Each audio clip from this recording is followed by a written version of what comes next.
लिए क्यों बदनाम किया जा रहा है जेएनयू को, क्यों बंद किया जा रहा है जामिया यूनिवर्सिटी को, क्यों अलीगढ़ मुस्लिम यूनिवर्सिटी को बदनाम किया जा रहा है?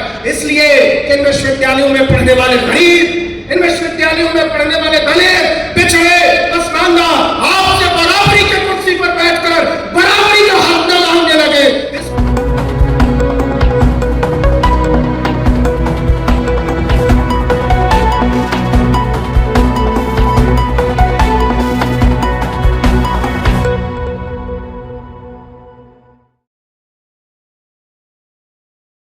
सबसे पहले तो आप सब लोगों को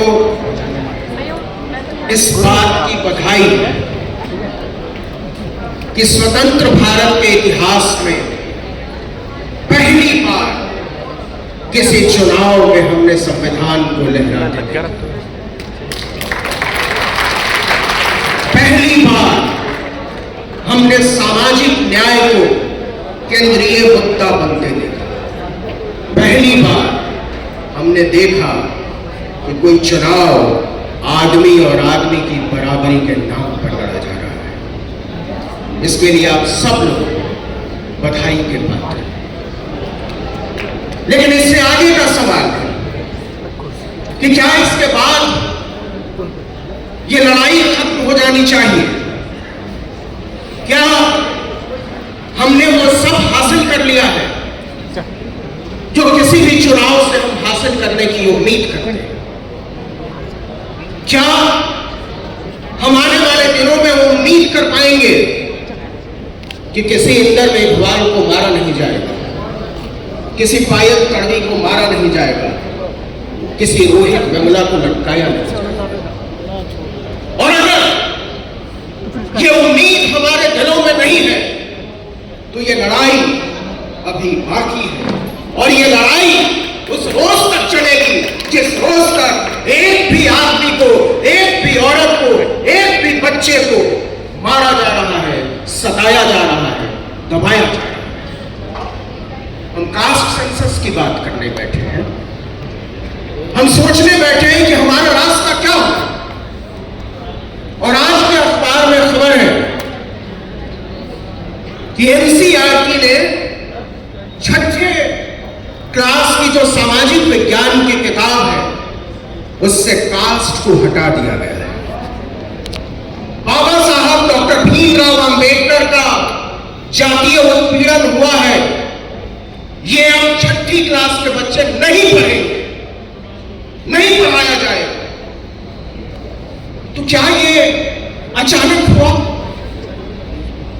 अभी जो मुजफ्फरनगर में, शामली में, सहारनपुर में, उत्तराखंड के इलाकों में जो आदेश जारी हुआ कि सबको अपने नामों की चिप्पियां चिपकानी, आपके यहां जो कामगार काम करते हैं, जो मजदूर काम करते हैं, जो खानसामे काम करते हैं, बावर्ची काम करते हैं, मैनेजर काम करते हैं, उनका नाम लिखना पड़ेगा। मैं सोच रहा था कि ऐसा क्यों हुआ, अचानक इसकी जरूरत क्यों पड़ी? क्या वाकई इसके पीछे मुसलमानों की पहचान कोई वजह है?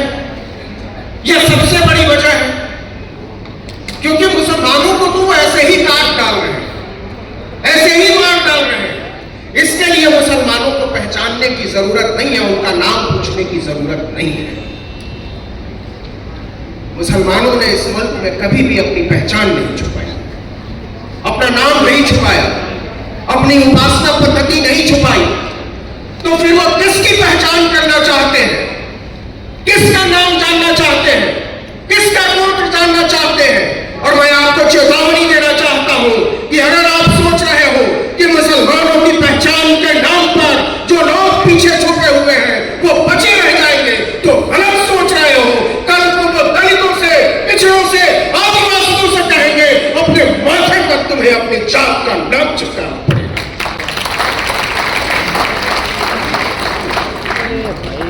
ये पहचान क्यों पूछी जा रही है, क्यों पूछा जा रहा है कि आपको अपना कौम बताना पड़ेगा, अपना नाम बताना पड़ेगा, अपना ईमान बताना पड़ेगा?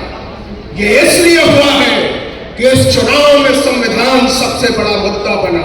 यह इसलिए हुआ है कि कास्ट सेंसस को, जातीय जनगणना को आपकी साफ पुश्तें अब टाल नहीं सकती।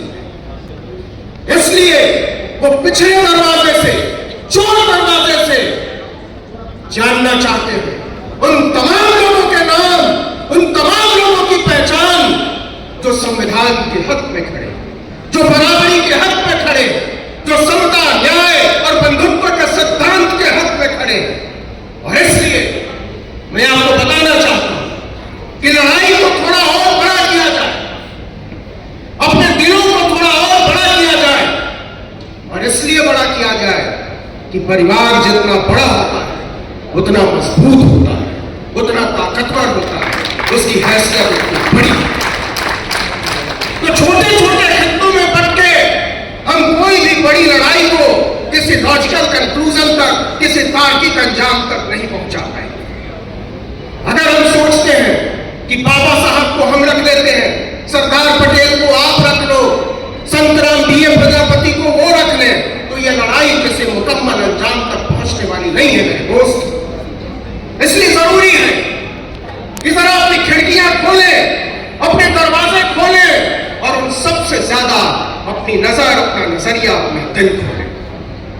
जरा सोच कर देखिए कि जिनको इस्लाम के नाम पर, मुसलमान के नाम पर जिनका शिकार किया जा रहा है, वो कौन लोग?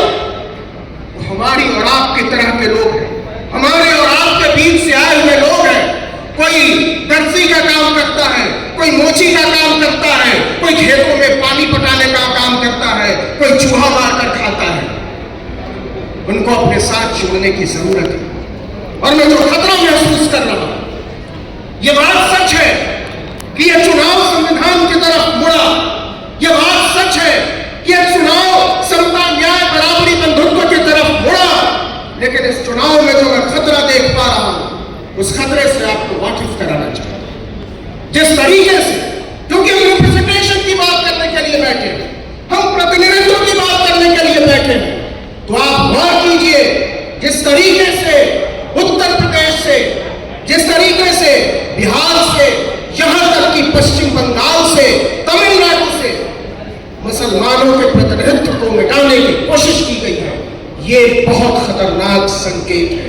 अगर आपको किसी दंगाई का मुकाबला करने के लिए, अगर आपको हमको किसी फसादी का मुकाबला करने के लिए, अगर हमको आपको किसी संविधान विरोधी का मुकाबला करने के लिए संविधान का ही विरोध करना पड़ जाए, फसाद के पक्ष में खड़ा हो जाना पड़े, दंगाइयों के पक्ष में खड़ा हो जाना पड़े, तो फिर हम में और आप में कोई फर्क बचेगा नहीं। इसलिए जरूरी है कि हम उन मुद्दों की पहचान करें जिन मुद्दों के दम पर हम और आप एक हो सकते हैं। हम उन लोगों की पहचान करें जिनके साथ ये लड़ाई बड़ी हो सकती है। इस संसद में और लोगों की जरूरत है, और वो लोग कौन होंगे ये हम और आप मिलकर तय करें कि विधानसभा में बैठने वाले लोग कौन होंगे। आज मैं जोर देकर कहना चाहता हूं कि इस मुल्क का काम किसी भी झुमका बाबा के बिना चल सकता है। इस मुल्क का काम किसी भी चिमटा बाबा के बिना चल सकता है। इस मुल्क का काम किसी भी धीरेन्द्र शास्त्री बाबा के बिना चल सकता है। अगर इस मुल्क का काम किसी बाबा के बिना नहीं चल सकता है तो वो हमारे बाबा साहब डॉक्टर भीमराव अम्बेडकर। मैं आपको बताना चाहता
बहन बैठी है, उत्तर प्रदेश अपने गांव गिराओ, तो लोगों से कहे कि जो लड़ाई हम लड़ रहे हैं उसके लिए बहुत बहुत बहुत ज्यादा लोगों की जरूरत है, क्योंकि इस देश में और इस देश में ही नहीं पूरी दुनिया का इतिहास उठाकर पढ़ लीजिए, पूरी दुनिया में कभी भी सताए हुए लोगों का इतिहास नहीं लिखा गया, पूरी दुनिया में कभी कालों का इतिहास नहीं लिखा गया, पूरी दुनिया में कभी दलितों, पिछड़ों, आदिवासियों का इतिहास नहीं लिखा गया, पूरी दुनिया का इतिहास तानाशाहों का इतिहास है, आक्रमणकारियों का इतिहास है, लुटेरों का इतिहास है, विजेताओं का इतिहास है।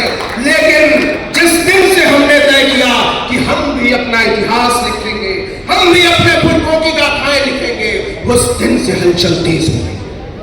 उस दिन से हमको और आपको सबक सिखाने की तैयारी हो रही है। और आप लिख लीजिए, केवल 24 घंटे पुरानी बात है कि इस देश के सरकारी कर्मचारियों पर आरएसएस में शामिल होने की जो पाबंदी थी वो किस लिए उठाई गई है। यह कोई साधारण बात नहीं है, यह रातों रात नहीं है, यह संविधान के हमलावरों को अपने काम में जुट जाने की मुनादी है। अगर हम और आप इसको समझ नहीं पा रहे हैं, अगर हम और आप इसके खतरों को नहीं समझ पा रहे हैं और नहीं जान पा रहे हैं कि अगला निशाना कहां होगा, तो शायद बहुत बोले हैं। जरा सोच कर देखिए, नीट का घोटाला, यूपीएससी का घोटाला, यूजीसी नेट का घोटाला, सीएसआईआर नेट का घोटाला, किसके लिए? क्यों नीट की दोबारा परीक्षा नहीं हो रही है? यह परीक्षा दोबारा इसलिए नहीं हो रही है कि इस मुल्क की सरकार जिन लोगों ने 10-10 लाख, 20-20 लाख, 50-50 लाख रुपए देकर हमारे गरीब बच्चों का हक मारा है, वो बच जाए, उनका मेडिकल कॉलेजों में दाखिला कहीं लटक न जाए, इसलिए तैयारी हो रही है कि नीट का परीक्षा मत हो। तो हम और आप, लक्ष्मण यहां बैठा हुआ है, उससे पूछिए कि उसको विश्वविद्यालय से क्यों निकाला गया। और ये केवल अकेले उसकी बात नहीं है, उन लाखों लोगों की बात है जिनको पढ़ने से रोका गया है, जिनको लिखने से रोका गया है, जिनको बोलने से रोका गया है। जिस दिन भी आप लिखने की बात करोगे, जिस दिन भी आप पढ़ने की बात करोगे, जिस दिन भी आप बोलने की बात करोगे, उस दिन आपके ऊपर लाठियां चलेंगी, उस दिन आपके ऊपर पत्थर चलेंगे, उस दिन आपको गालियां सुनेंगी। तो क्या हम लड़ाई लड़ने से इनकार कर देंगे? क्या हम पीछे हट जाएंगे? क्या हम सोचना बंद कर देंगे? या फिर हम अपनी आवाज को और ऊंचा उठाएंगे? या फिर हम अपनी मुट्ठियों को और कस के खींचेंगे? या फिर अपनी आंखों में पलते हुए सपनों को आसमान जैसा विस्तार देंगे? यह तय करो मेरे दोस्तों, मेरी माओ, मेरी बहनों, मेरे बुजुर्गों, मेरे साथियों, यही तय करो। और इसी वक्त तय करो कि यहां से जब उठकर जाओगे तो तुम्हारे लिए लड़ाई के हजारों मंच खुलते हैं कि नहीं। यही तय करो कि जब अपने दोस्तों से मिलोगे, जब अपने साथियों से मिलोगे, जब अपने रिश्तेदारों से मिलोगे, तो बताओगे कि नहीं कि हमने जो 2 रुपए, 4 रुपए, 10 रुपए, 20 रुपए देकर इस देश के नामी विश्वविद्यालयों में पढ़ाई कर ली, उन विश्वविद्यालयों पर ताला लटकाने की तैयारी क्यों है? क्यों बदनाम किया जा रहा है जेएनयू को? क्यों बंद किया जा रहा है जामिया यूनिवर्सिटी को? क्यों अलीगढ़ मुस्लिम यूनिवर्सिटी को बदनाम किया जा रहा है? इसलिए कि इन विश्वविद्यालयों में पढ़ने वाले गरीब, इन विश्वविद्यालयों में पढ़ने वाले दलित, पिछड़े, पसमानदा आपसे बराबरी के कुर्सी पर बैठकर बराबरी का हक न मांगने लगे। इसलिए इस देश के तमाम शानदार विश्वविद्यालयों पर ताला लगाने की एक लड़ाई जो मुकम्मल तौर पर लड़ी जानी चाहिए, वो सिर्फ मुकम्मल तौर पर लड़ी जा सकती है।